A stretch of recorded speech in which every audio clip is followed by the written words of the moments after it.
दोस्तों, सोचो एक ऐसी जेल जहां से आज तक कोई भाग नहीं पाया। 20 फुट ऊंची दीवारें, आर्म गार्ड्स और हर गेट पर अलग कीज। लेकिन 3 कैदियों ने एक ऐसा प्लान बनाया जिसने हिस्ट्री बना दी।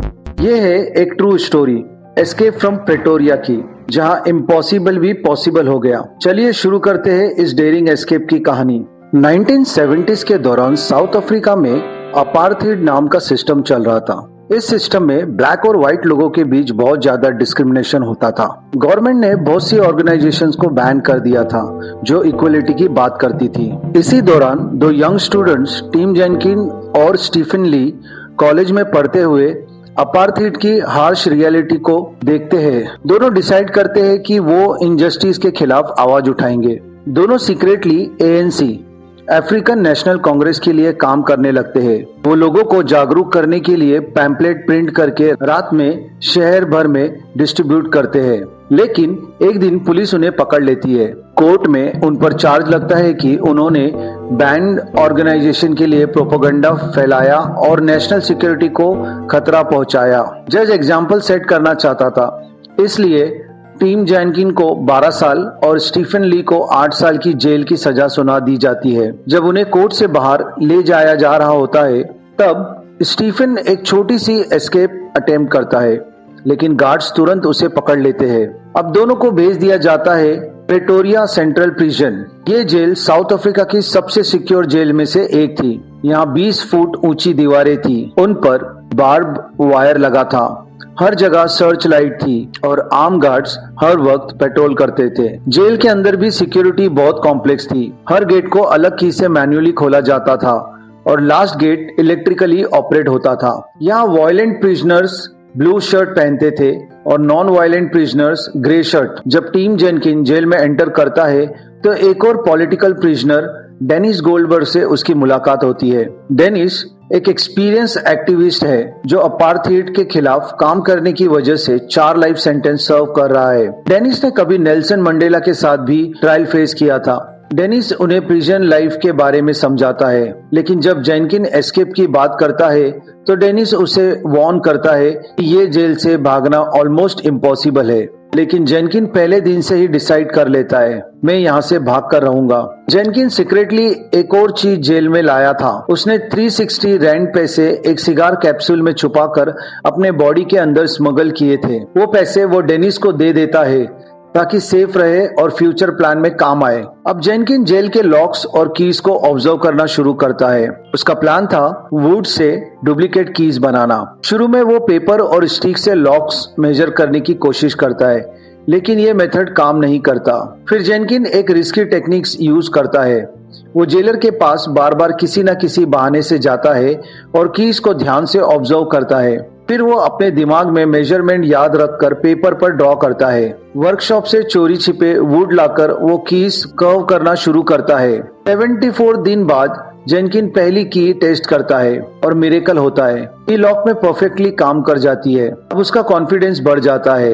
अगले कुछ हफ्तों में वो और भी कीज बनाता है, लेकिन एक दिन जब वो की टेस्ट कर रहा होता है तो एक की ब्रेक हो जाती है और वो ऑलमोस्ट पकड़ा जाता है। इस बीच उनकी मुलाकात एक और प्रिजनर लियोनार्ड से होती है।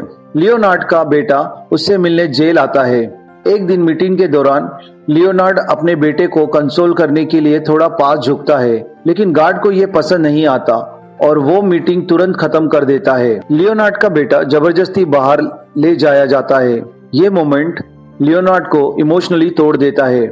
अब वो भी डेस्परेट हो जाता है जेल से एस्केप करने के लिए। अब जेनकिन, स्टीफन और लियोनार्ड मिलकर एक बड़ा प्लान बनाते हैं। प्रॉब्लम ये थी कि कई लॉक्स ऐसे थे जिनके की होल्स सेल के बाहर थे, इसलिए उन्होंने एक स्पेशल मैकेनिज्म डिजाइन किया जिसे वो डोर को बाहर से ओपन कर सके। काफी ट्रायल्स और एरर्स के बाद वो डिवाइस काम करने लगती है। अब उन्हें और रिसोर्सेज चाहिए थे, इसलिए वो कुछ और ट्रस्टेड प्रिजनर्स को अपने प्लान में शामिल करते हैं। डे 296 पर वो एक नया स्टेप लेते हैं। वो सोप बार्स यूज करके आउटर फेंस कीज की इम्प्रेशन लेते हैं। इन सोप इम्प्रेशंस को गार्बेज बीन्स के नीचे छुपाकर प्रिजन से बाहर भेज दिया जाता है। अब उन्हें रियल मेटल कीज मिलने लगती है। इस दौरान कैप्टन को जेनकिन पर थोड़ा डाउट होने लगता है। एक रात जब गार्ड पेट्रोल कर रहा होता है तो उसे फ्लोर पर स्वेट के ड्रॉप्स दिखते हैं जो एक्चुअली जेनकिन के नाइट एक्सपेरिमेंट्स के दौरान गिर गए थे। गार्ड ऑलमोस्ट सस्पिशियस हो जाता है लेकिन फिर इग्नोर कर देता है। जेनकिन अब बहुत एग्जॉस्ट हो चुका था। एक दिन वो लेट उठता है और कैप्टन उसके रूम की चेकिंग करता है। उसे जेनकिन के रूम में वुडन की हेड्स मिल जाते हैं लेकिन जेनकिन तुरंत एक एक्सक्यूज बना देता है कि ये फोटो होल्डर्स है। कैप्टन कुछ प्रूव नहीं कर पाता और वहां से चले जाता है। अब तक जेनकिन और उसकी टीम 39 कीज बना चुकी थी जो जेल के 15 डोर्स को खोल सकती थी। सेफ्टी के लिए वो कीज अलग अलग जगह छुपा देते हैं ताकि एक जगह पकड़ी ना जाए। अब एस्केप का टाइम आ चुका था। जेनकिन, स्टीफन और लियोनार्ड डेनिस को भी साथ चलने के लिए बोलते हैं लेकिन डेनिस मना कर देता है। उसका कहना था कि जेल के बाहर एक नया गन टावर बन गया है और रिस्क बहुत ज्यादा है। एक रात तीनों अपना फाइनल प्लान एग्जीक्यूट करते हैं। वो क्वाइटली अपने सेल से बाहर निकलते हैं और एक एक करके कीज यूज करके डोर्स खोलते जाते हैं। हर डोर के साथ टेंशन और भी बढ़ रही थी। आखिर में वो लास्ट गेट तक पहुंचते हैं जो पब्लिक स्ट्रीट के पास था। लेकिन एक प्रॉब्लम हो जाती है, उस गेट की की काम नहीं करती। अब उनके पास सिर्फ एक ऑप्शन था, गेट तोड़ना। वो क्वाइटली गेट को फोर्स करते हैं और फाइनली गेट ओपन हो जाता है। अब सबसे डेंजरस पार्ट बचा था, गन टावर गार्ड से बचकर निकलना। तीनों शेडो में मूव करते हुए स्लोली टावर के पास से निकलते हैं और फाइनली प्रिजन वॉक करके बाहर पब्लिक स्ट्रीट पर पहुंच जाते हैं। वो सक्सेसफुल हो गए थे। जब नेक्स्ट मॉर्निंग प्रिजन अथॉरिटीज को पता चलता है तो साउथ अफ्रीकन गवर्नमेंट हिस्ट्री का सबसे बड़ा मैनहंट लॉन्च करती है। लेकिन तब तक जेनकिन, स्टीफन और लियोनार्ड कंट्री से बाहर निकल चुके थे। वो पहले मोज़म्बिक, फिर तांजानिया और फाइनली लंदन पहुंच जाते हैं। सालों तक वो फुगिटिव्स बने रहे। 1985 में डेनिस गोल्डबर्ग को 22 साल बाद रिलीज किया गया और 1991 में टीम जेनकिन और स्टीफन ली को ऑफिशियली पार्डन मिल गया। कुछ साल बाद 1994 में अपार्थाइड सिस्टम खत्म हो गया और नेल्सन मंडेला साउथ अफ्रीका के प्रेसिडेंट बन गए। टीम जेनकिन ने अपनी प्रिजन एस्केप की कहानी एक बुक में लिखी, inside out, escape from Pretoria prison. इसी ट्रू स्टोरी पर बेस्ड थी फिल्म एस्केप फ्रॉम प्रेटोरिया और ये स्टोरी हमेशा याद दिलाती है कि फ्रीडम के लिए करेज और इंटेलिजेंस दोनों जरूरी होते हैं। दोस्तों, ये थी आज की कहानी।